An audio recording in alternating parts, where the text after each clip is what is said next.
All right. What's up, everybody? Welcome into the show. It is President's Day here in the United States. It is Monday, February 20th. In the country you live in? Yes. It is Monday, too. It's a holiday in Canada today. What is it? It's Family Day here, man. It's all about family. It's like we're like the Fast and the Furious up here, bro. We don't have friends. We got family. Sorry. That was funny. Yeah. What's the new superhero movie that's coming out? There's been trailers out on it now. I don't know. Ant-Man? No, but the guy makes a Fast and Furious joke in the commercial. Anyway, yeah. The days of just talking about movies on the Slate or Madden. Yeah, I mean, usually we'd have like an hour to talk about a movie like this. We could just get right to the bottom of it, but now we got to talk about sports. So we're really wasting our time together as we're back together. Oh, it's Shazam. Shazam 2. Fury of the Gods. That's what it was. I'll probably see that. Shazam 1 was pretty good. It's funny. I liked it. Yeah. So the guy's like, oh, I like the Fast and Furious movies. They're all about family. And then his family appears. Yeah. So Jeff Ulrich, Brendan Glasheen. See, we're horsing around here the first couple minutes. We got about a half hour to spare. We can really do anything. NBA's on the All-Star breaks. We really can't do that. There are 2 hockey games that are live. That's fun. Flyers, Flames, Kraken, Sharks. Bruins just beat Ottawa. I did see that finish up. The other game was, I think it was Florida and Florida won in OT.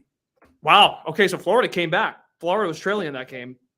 Yeah, I guess the would have been an embarrassing loss to the Ducks, to be honest. So yeah, and then we got NFL offseason, the futures of some of these teams. I did catch you because were you on Friday?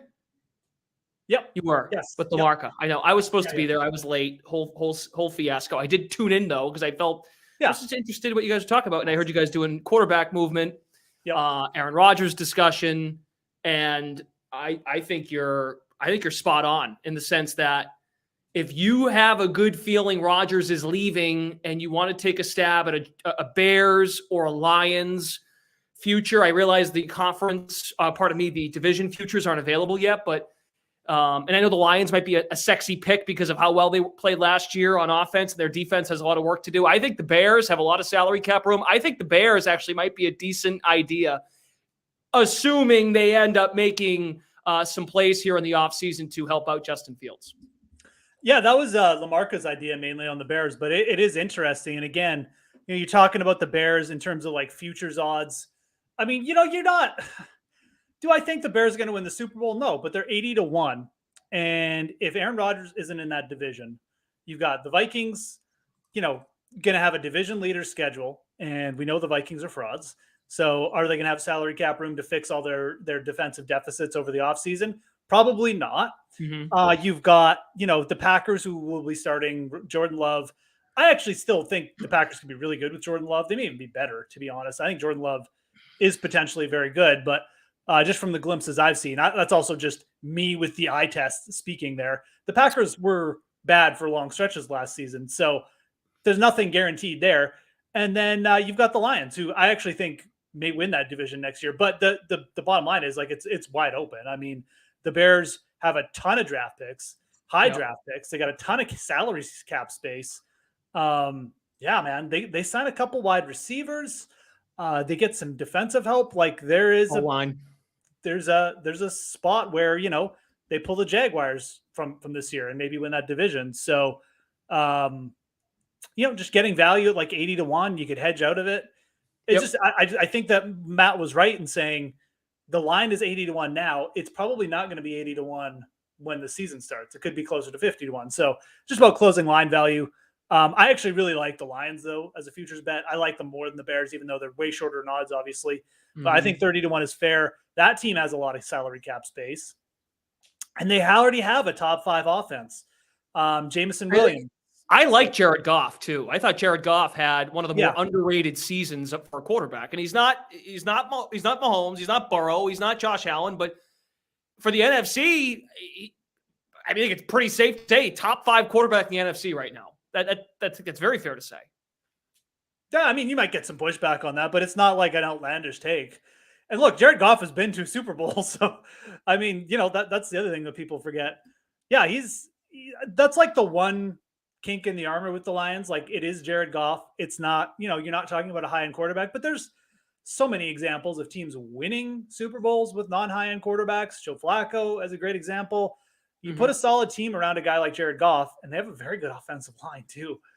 Like, things can happen. So, yeah, I think the Lions strong bet next year. Personally, they do have to shore up the defense, but God, did they make a move at defensive coordinator? It's been like 1 week, and I've forgotten everything football. I can't remember. Anyways, the Lions. I feel like they did, but I can't remember off the top of my head. I think they lost their offensive coordinator, right? Wasn't that who they lost? Yeah. Yeah, maybe that is. Okay, Aaron Glenn. No, you got it right. Aaron Glenn was appointed their defensive coordinator. He spent the last couple of seasons, 2016 through 2020, with wait a minute. Oh, wait, no, I apologize. Glenn left the Lions to go to the Colts. Okay, so he left the Lions? Oh, he was in an interview. Okay, sorry. This is what happens when you try to look up stuff on the fly. Eamon, help us, please. No, he was interviewing. Here we go. Okay. Yeah. Anyways, the main point of this is... okay, I was right. Lions hire Aaron Glenn as the new defensive coordinator. That was... Yeah. Never mind. I'm wrong again. That was 2 years ago. Good God, Brendan. Aaron Glenn is still the DC. Yeah. Yes. I couldn't remember off the top of my head if it was new or if it was old, but it is old. And look, the main thing with the Lions and the defense is, regardless of who the DC is, they have cap space. They have high-end draft picks. They can certainly address that weakness. So I don't think there's going to be a coaching move at this point. It would probably already happen, but again, doesn't really matter. They can still address the weakness there. So yeah, just an interesting. I think that team's in a very positive spot in terms of just space for cap, for draft picks, and all that stuff. Yeah, and I think of course, the Lions had a better year and they had a chance to make the playoffs, but I would also argue that the fact that the Lions are at plus 3,000 and the Bears are 80-1, I think that reflects the offensive line that the Bears don't have. And there's a lot of other areas, but the offensive line is a huge problem. The Bears might be the one team in the league that's like, in a worse spot defensively than the Lions. I mean, the Lions actually have some pieces on defense. Yeah. I shouldn't speak about them like that, but yeah, the Bears, they have a lot to work with, but they still have a lot of pieces that need to be filled. Yep. And look, I brought up Jared Goff only because, if Rodgers does go to the AFC and there's no more Brady, I mean, Derek Carr, where he lands could impact this, but I think Jared Goff, the way he finished out last year, he was 16 touchdowns, 1 pick over the final 5 or 6 games of the season. I mean, he was pretty outstanding. And I know leading up to the Super Bowl, there was a lot of chit chat about the meaning of the Eagles' schedule and who have they played. And I think, again, you could make that argument for anybody. And everyone talked about the Vikings are your classic example this coming year. Not this past year, but the year before. They lost a lot of those 1-score games. So that's why folks were like, the Vikings might not be a bad call at plus money, plus 170, plus 150. I think it got as short as that to win the NFC North because that luck is bound to turn. But as we know, often playoff teams turn right over. You lose 5 or 6 playoff teams from this year, next year. And that's why the Vikings jump out. And I just think, again, if we're going to get on teams about strength of schedule. Well, if Rodgers is out of the division and we don't think of Vikings defense, then I got a good feeling that the Lions or the Bears could make a push, and the Bears just have a better number. That's why I thought that was interesting. Yeah, it's definitely, and especially once the divisional odds come out. I mean, that'll be something to potentially jump onto with the Lions, right? And draft, free agency. Well, free agency, then the draft, and we'll find out a lot more about how aggressive the Bears want to be. What's your feel on Derek Carr? Does he go to the NFC? Derek Carr, the NFC very. We're going to talk so much about the North. The South, they feel like a team might think if we bring in Derek Carr, Saints, Panthers, all of them could in theory. Yeah. Yeah. I get a feeling that Derek Carr probably looks at that division and thinks, if I go to blank, we can contend and win a division. Yeah. It's actually a good point. Like Derek Carr is almost like controlling the destiny of the NFC South at this point in some ways. The team that It was last year, it was Deshaun Watson, who was rumored to go to Carolina. Yeah. And then would he go? I think the Saints were connected as well with Houston to make a deal. At one Atlanta. Point. And no longer Atlanta him. was big Derek Carr sweepstakes. So now it's Derek Carr instead of Deshaun Watson. That's right. You're right about Deshaun Watson. The team I'm most interested in that division is actually the Panthers. I agree. The Bucks could reload quickly with Derek Carr. The problem with the Bucks is they still have Todd Bowles as head coach. And I think that was a big part of what was going on there last year. If Bruce Arians was there, I'd say, yeah, get Derek Carr. They could probably win that division again next year, but he's not. So I think the Bucks, to me, aging on defense a little bit, still some really nice pieces on offense, obviously, Godwin, Evans, but some of those guys are getting long in the tooth too a little bit. Mm-hmm. I'm interested in the Panthers. They have a young core. They've got some nice pieces on defense. I think the record on the stretch was 5-2, 5-3. Mm-hmm. And, they still, they're a team who getting Frank Reich in, I think is just going to be big. They've been under Matt Rule for the last little bit. Didn't work out the college coach thing. Frank Reich is a winner, man. He's produced some winning teams in Indianapolis. The fact he couldn't get over the hump, fine. A lot of that I think was just personnel related with the quarterbacks he had to work with.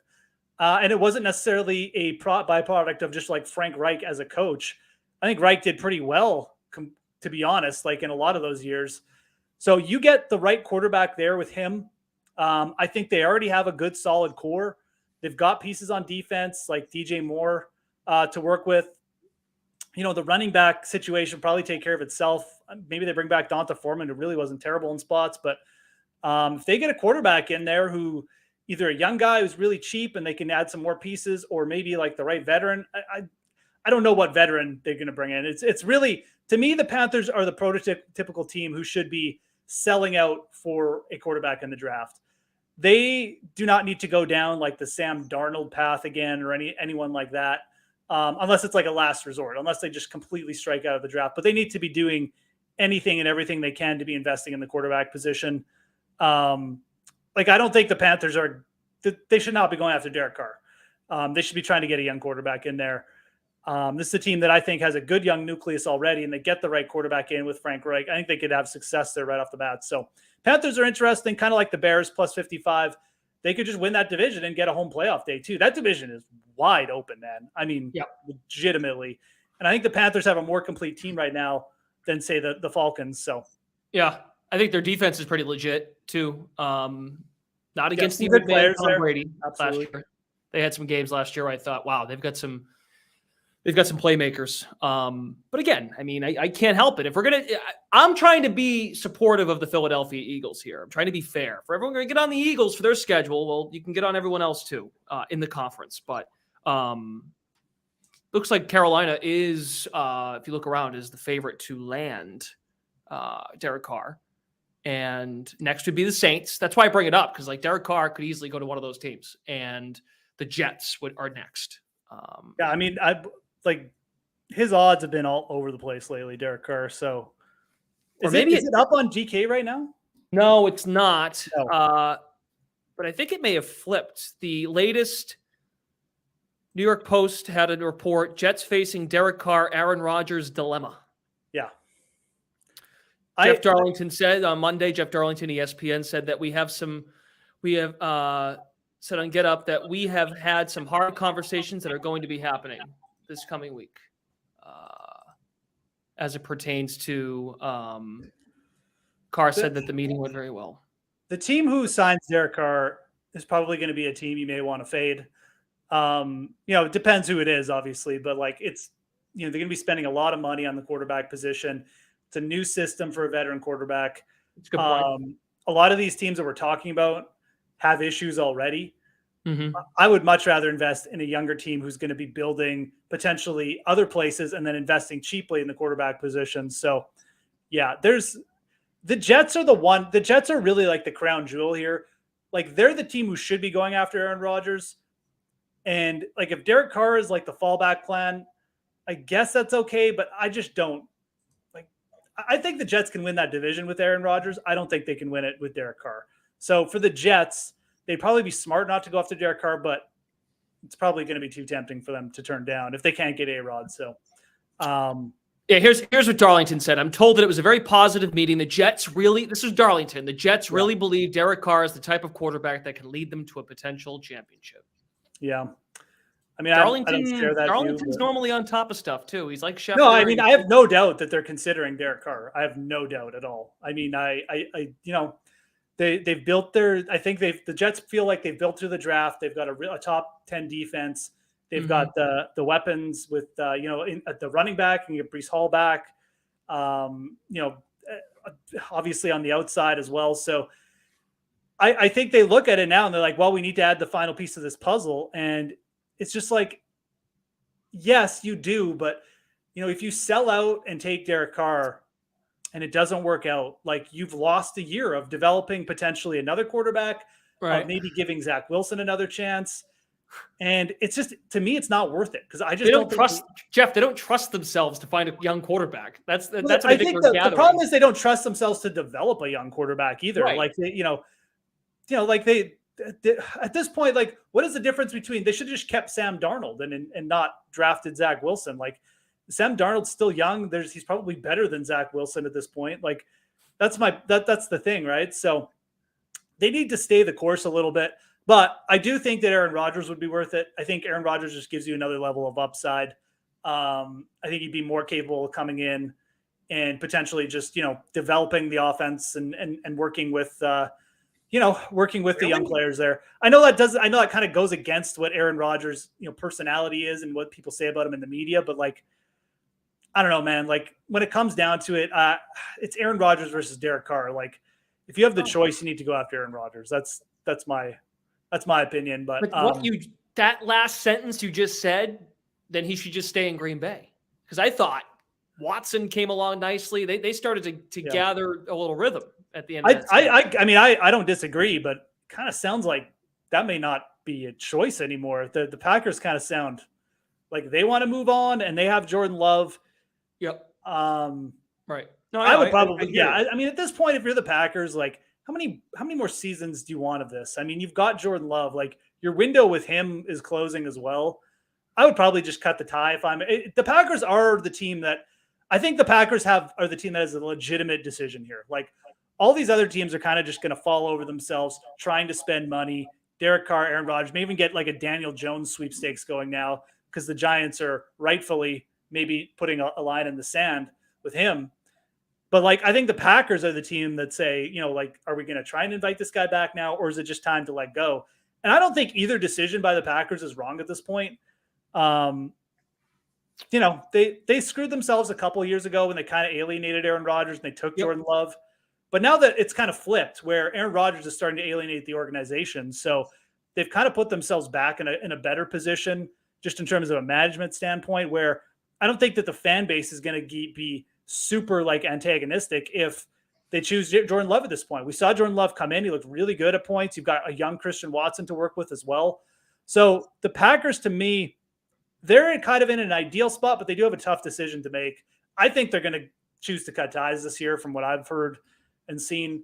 But, Jeff's got sources. I mean, it's just people popping up on Twitter. I mean, that's my sources. It's not like actual sources. So you say from what you've heard, which I mean, from what I've heard is the Packers are sick of him. I mean, like they're done with this, and I don't really blame them. And I think this is I also just think like big picture, they're going to look at this and say, we have to pull the trigger with Jordan Love at this point. Like we have to let this guy loose. It's now or never, or we like trade him for picks and we start over again, which I think would be kind of silly. Cause like I said, I think what you've seen from Jordan Love is actually pretty good. Like I mean, I've liked what I've seen. Mobile, quick release. Like I don't know why you wouldn't want to try that on a cheap contract, see what happens. But what was it? What game did he come into at the end of the game? And I thought he really lit it up. I can't remember what game it was, but it wasn't the Lions game. It wasn't the last game of the year. No. It was somewhere around the mid to end, and it was a Sunday night game. It was a prime time game. I thought he looked excellent. I was like, oh, Jordan Love might be able to play a little bit. Whenever I've seen Jordan Love, I see a quarterback who has like the skills to be a pretty good quarterback. Doesn't mean he's going to be, but I mean, again, like live arm, mobile, quick release, seems more comfortable. Seemed way more comfortable in the offense. Like, again, like he comes down to contract and space. Oh, it was Philly. Well. It was the Philly game. Yeah, that's right. Okay, yep. So 6 of 9 down the stretch. Yeah. I don't know, man. I mean, like it's kind of the same situation Philadelphia was in with Carson Wentz a little while ago. The Packers are in right now. So I will say too, if you're the Jets, I think they've done an excellent job outside of the quarterback. They've done a great job drafting. They've drafted skill guys. They've drafted well up front. They drafted well in Sauce Gardner, of course. They just got to be careful that they don't go so all in that they sacrifice. I think they can afford to sacrifice some future draft capital, but the Packers are probably going to ask for a young player. It's funny because don't do it. See, don't do it. Denver did. No, you're right. That is exactly the scenario the Jets need to avoid. Exactly the scenario. In a lot of ways, they need to almost follow the Packers blueprint of just keeping building through the draft and not going crazy with anyone. If you get Aaron Rodgers on a couple-year deal and you don't have to give up anything, that's fine. If you got to start giving up capital and sacrificing more of the future, you don't do that. I mean, don't, because you don't. Again, like you can invest in the quarterback position again in the draft. You could, pick up a younger player or something to back up Wilson. I don't know, man, but like giving up a ton of draft capital or whatever for a quarterback, it's just not going to be a smart move for that team. I just don't think Derek Carr is the answer for them. I kind of want to. I would really like to bet the Jets to win that division, but I don't think I'm going to if Derek Carr is the quarterback. So, right. Interesting to see what happens there. Yeah, and look, the Packers are a smart organization, so they might be asking for a lot, and if the Jets can't get their proper price, they might be like, all right, well, we're going to go to Derek Carr. So it's like you can't get the Jets. You can, but you can't. You can't get them in trouble if they do want to bring in a veteran quarterback. It shows how desperate they might be, but if they don't go get Rodgers, in all likelihood, if they get Carr, someone will leak the asking price for Rodgers was ridiculous. And he's, of course, older. I'm only using Russell Wilson as a comparison. It might scare teams away now for the next few years. But it would be fun to see Aaron Rodgers with the Jets. It would be a lot of fun. So agreed. How was your golf weekend? Any picks go your way this past weekend? I like most people. I didn't bet John Rahm at like plus 650, whatever he was at. So that didn't work out. But Sahith Theegala, top 8, that was profitable. That's a player you just want to keep an eye on. Theegala, really talented young player. It was a tough field last week, but man, that guy again. He's a player, especially as we get later into the season with Theegala. You just want to keep betting. He's really got it all. He's aggressive. He's got good irons. He's got a really creative around the green game. He's not afraid of anything. He will win, and he will win soon. Now, I don't think it's going to be like a major or like a maybe like a major, like a really tough field event he wins, but he's going to win. We got a lot of events coming up. Once the Masters gets through, there's a couple filler events in there. That's just a player you want to keep your eye on. So really impressed with him over the weekend. Obviously, John Rahm and Max Homa. I tweeted out like a month ago. The prices on Max Homa for the majors were ridiculous. Mm-hmm. I don't know what he's at for the Masters right now. Let's do a quick check. Sure. He's at plus 2,500 now. The good numbers are gone. He was plus 4,000. He was plus 5,000 at one point. Rahm was? No, Homa. Max Homa. Homa. Oh, okay. Jesus. If John Rahm was plus 2,500, I would have mortgaged my house or remortgaged it. I'm dead serious. I would have. I would have sold the kidney to get on that. But plus 2,500 for Max Homa. He was about double that like a month ago. He really was. So honestly, when you look at the number and what he's done, it's still not terrible. He's got bigger odds than Spieth. He's got bigger odds than Cantlay. Again, he's still really underrated. I think just as not really underrated anymore. He's becoming to the point where I think that the price is fair. But even with the other majors, like his number at the PGA is down to plus 2,800. But terrific player, Max Homa. someone who, regardless of what his number's at, he's just got the right mentality to win a big event at this point. He's comfortable with himself. He is not afraid of the moment. And I think that that's a player where, if he cools off a little bit, don't be afraid to jump back on him when we get to the big events. So really impressed with him. Gave John Rahm a terrific run down the stretch. And, and then this week, obviously, the Classic. Yeah, Honda Classic, completely different field. There's 2 top 20 players in the field this week. It's a crazy stadium course, lots of wind, creates havoc, tough scoring. It's a lot of fun, to be honest. But picking winners here is tough. So, the average winner of this event goes off around plus 10,000 every year. I think over the last decade, it's been about plus 10,000. So we've had some wild winners here.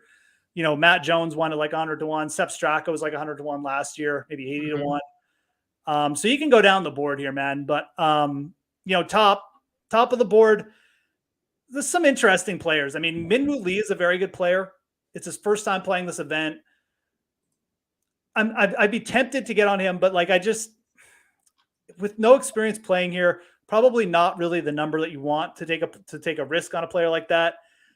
This is almost a good event to just start at plus 4,000 or something and then go down. Just pretend the guys at the top of the board don't exist, because as we saw last year, I mean, we had Daniel Berger had a 5-shot lead going into the final round. He was I think he went off at plus 2,500 last season, and he was out of the lead by hole 6. You can lose strokes on this course so fast. It's unbelievable. So, you don't have to invest a ton at the top of the board. I do like Chris Kirk this week. I'll say that. If you're going to bet one guy, it would probably be, for me in that range, Chris Kirk. But, when you're lining up Kirk against a lot of these guys, even a guy like Kuchar, Denny McCarthy, there's not a ton. Kirk has shown us a lot with the approach game to start the season. He's been really good tee to green, coming in rested. So I don't mind that play at all. That's where I would go. That's where I am going to go. It's probably the one guy I'll invest in there below plus 4,000. But to me, the strategy this week is, maybe, just stretch your limit. If you normally bet 3 or 4 guys, bet 5 guys and bet them all and bet bigger odds. I think that's the way to do it. So there's certainly some people down the board we can talk about here as well. Chris Kirk. I was going to say Christian Kirk. Chris Kirk's a guy I remember you talking about quite a bit last year. He's a solid player. I mean, again, you get Chris Kirk in an elite field. Yeah, you don't want to take plus 2,500 on him, but this is like a modified Korn Ferry Tour field where Chris Kirk is, the class of the field. And I mean, his odds are legitimately, he's like triple Sung J.M. He's double Shane Lowry. And it's not like Lowry is a better player. That's for sure he is, but it's not like Shane Lowry comes out and wins consistently on the PGA Tour as well. Chris Kirk actually has more PGA wins than Shane Lowry. So, again, you're getting plus 2,500. I think it's pretty fair odds for a guy who's shown really good form to start the year and is coming in rested, like I said. So I like Kirk there. But further down, Byung-Hun An has played really well at this event. He's a guy I just love to bet. Plus 5,000. I wish it was a little bit bigger, but again, you kind of got to deal with the fields here. Another player down here, this is actually DraftKings specific too. This is a really good odds you're getting on Christian Bezuidenhout at plus 6,000. Are you getting odds, outright winner odds? Because I'm not finding them. Oh, are they not coming up? Okay, well, that's okay. I'll just talk about them. Yeah, if you can't find them, I can just shout them out. Okay. You should be able to find them. I mean, maybe they took them off the board for a bit. I don't know. They've got me the tournament groups. That's how they got me right now, but they don't have the outright winner. Okay. You don't have tournament lines or tournament. All right. That's okay. Let's talk about it. Christian Bezuidenhout at plus 6,000. I mean, I think those are pretty fair odds. Again, he hasn't done much lately, but top 10 at the Amex. He was I think T20 here last year, T25. This is the kind of course and event where Christian Bezuidenhout would probably pick up a win. If he's ever going to win on the PGA Tour, really solid around the greens, great putter. His irons really can be come and go. But if he strikes it well this week, I mean, he's going to be in contention just because the rest of his game is so good. And he's won multiple times overseas. I think these are really fair odds for him. I'm actually surprised that he got up to this high. I do like Danny Willett at plus 5,500 as well. Those are just guys with really good short games who can just get around a course like this. Don't have to do much off the tee. So those are two players in that range. Probably going to be betting both for sure. Willett, I've already got on, and then I'll give out one more play here, unless you can find the odds. But Dylan Fratelli at plus 13,000, I think is fantastic. Like if you're looking for a long shot bet, Fratelli plus 13,000. He's T14 in Phoenix 2 events ago. He's won on the PGA Tour. He's finished top 20 at this event twice. He's been positive off the tee last few starts. He's been positive around the green. Missed the cut last week, but it was mainly just because he just couldn't find himself on the greens. He lost like 3 strokes putting. Completely different greens in play, and he knows this course well. Those are really good odds for Dylan Fratelli this week. Like again, if you're looking for just a guy to plunk down a few dollars on big odds, that is the guy I would direct you to for sure. Really like his chances here of at least getting in contention. All right. I mean, so to your point, only 2 top 20 golfers, and that reflects the field in DFS. Kirk's the third most expensive guy on the board. Yeah, exactly. I mean, Kirk definitely looks overpriced here. At the same time, that's going to keep his ownership down a little bit, which is nice because again, like this is not a high scoring week. Like, you know, like if Chris Kirk finishes T4, that's going to be enough for him to pay off. Even if he finishes T9, it might be. So, and it's just a hugely volatile event where Sungjae or Lowry could easily miss the cut. Like Sungjae M is going to be super, super highly owned. But there's all sorts of scenarios where he just, maybe just has like a bad final round, has a bad Friday and misses the cut. It's going to be very volatile. So Kirk, definitely more of a GPP target. Certainly don't need him in cash games or anything like that, but I do like him in the outright. And then, going down, this is a week where you can get a little funky as well. Mm-hmm. Like you can certainly take some shots on lower owned plays. I don't want to say do whatever you want, but that low 9K range with guys like Minwoo Lee, Kuchar, Denny McCarthy, piling in a couple of those guys to start with, that probably makes some sense as well. All right. Before we go, we got a couple more minutes. You got any thoughts on these 2 NHL games tonight? I know that we've got Kraken, Sharks in action now, Flyers, Flames. Sorry about and I'm not joking. I mean this. What the hell happened to the Oilers yesterday? Oh yeah, no, that's okay. I mean, the Oilers are actually really interesting. Actually, you should bring up the futures odds for a bit. I will, because Colorado has been playing better. Yeah, but that's like 3 games in a row for the Oilers, man. Like they're look, there they are. I actually really like the Oilers in the futures market. They are not without risk, but the Western Conference is absolutely wide open. The Oilers have a very clear problem, but it's also a fixable problem. And all they need to do is trade for some defensemen. But that's it. Like that's it. Because they do that. We just saw they can put up points against anyone. I mean, they were dealing against the Rangers and Colorado, 2 of the top teams in the league. They put those teams on their back, and they just couldn't shut the door because they don't have the back end to do it. But man, like you add some depth on there at the deadline, this thing could change around real fast. I wish their odds would balloon here to like plus 1,800. Like we may need one more loss here. Maybe we'll get it. But if you could get like plus 1,700 on the Oilers, I mean, yes, they could still miss the playoffs. Sure. But like, I don't think there's a better team because again, like to me, the East and the West completely different here. The East is just so tough, man. Like these teams are going to be just balls to the wall against each other. There's going to be some 6-7 game series. These teams are going to be dead tired by the time they get there. But the West is super wide open, man. Like the Stars, the Golden Knights, the Avalanche, they're good teams. But I mean, the Knights, their goaltending is suspect. The Stars are really good, but they're young. Do they have enough, up and down? They're probably the most complete team in the West. But again, like we haven't really seen this team, sort of in crunch time yet. And I do think they're beatable. And then the Avalanche have been up and down all year. New goalie. I just don't know. It's a tough ask for a team to repeat like that. So I think the Oilers, with all the top end talent they have, if they can get that back end sorted out, like I really do think this is potentially their year. So very interested in them in the futures. I'm very patiently, I'm going to pull the trigger on them soon here. probably before the deadline, because they're going to do something. Like, they just have to. It's a little bit of a risk. Like I said, they're not even qualifying for the playoffs yet, but I think they'll get it together. Just too much talent. So, and good luck with getting that loss. They're home against Philadelphia tomorrow night. Well, the way they've been playing. Who knows, man? Like, honestly. Speaking of Philly, they're actually doing the Oilers a favor by beating the Flames. That's right. 3-1. Yep. So that actually helps the Oilers.